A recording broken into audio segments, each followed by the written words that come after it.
Hello, parents. My name is Pamela Shirtz, and I am the Title I reading teacher and the literacy coach for Furry Elementary.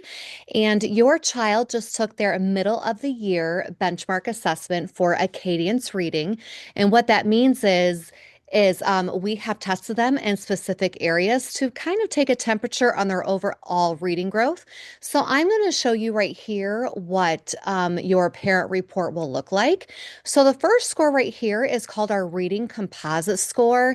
And what it does, it takes all of the different tests that we give your child and gives us an estimate on how they are doing. So right now in the middle of the year, we would like your child at 130 to be at benchmark.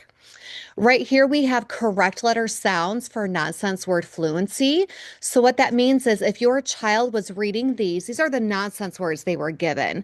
So if they got correct letter sounds, they could have tapped them out. S, a, b, edge, ut. They had to get at least 43 correct letter sounds to be considered on benchmark for this period. You can see here the nonsense words, whole words read. Our goal is to be at 8. And this student scored 19, which put them in the blue.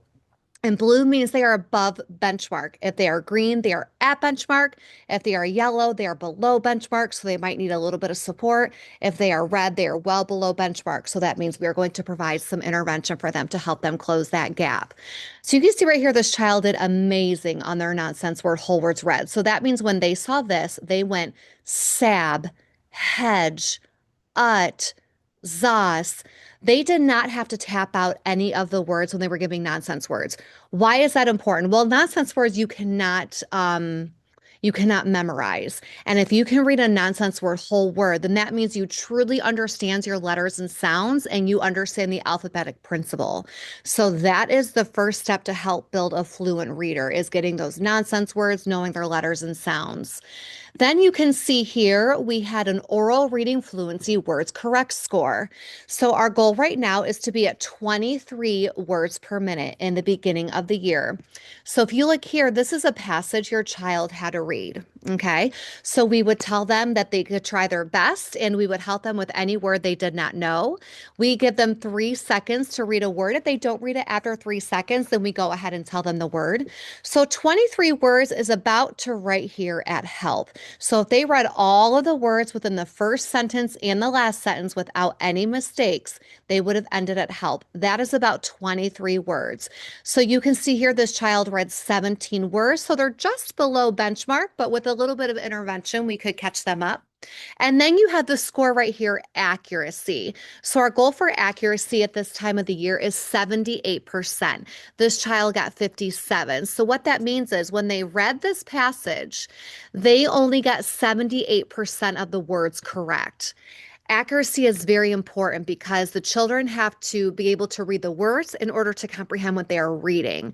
So we really focus on accuracy and making sure they are reading the words correctly, and then also building that fluency because the less time they have to think about decoding a word, the more brain space they have to actually comprehend what the story is about.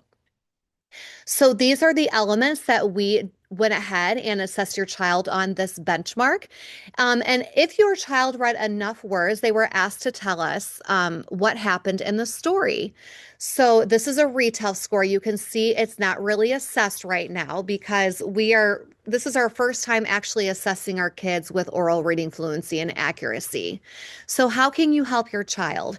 If your teacher sends home any kind of decodable passage or reading, you can go ahead and do what's called echo reading, which means you read a few words and then your child will echo you.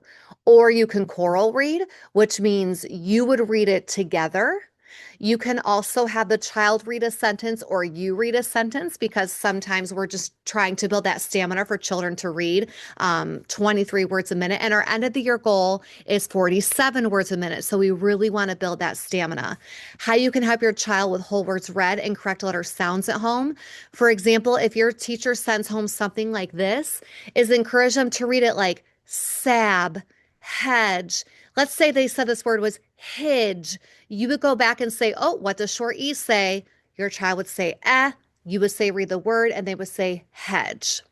So I hope this video was very helpful for you. If you ever have any questions or need anything, please do not hesitate to reach out to your child's teacher, or you can contact me. My name is Pamela Shirtz, P Shirtz, Shirtz at perkinsschools.org. We are so thrilled and honored to be on this reading journey with you, but we know it takes a team. So we will do everything we can to help your child at school, and we hope you have your support in helping your child at home. So we want to thank you so much, and we hope you have a great day.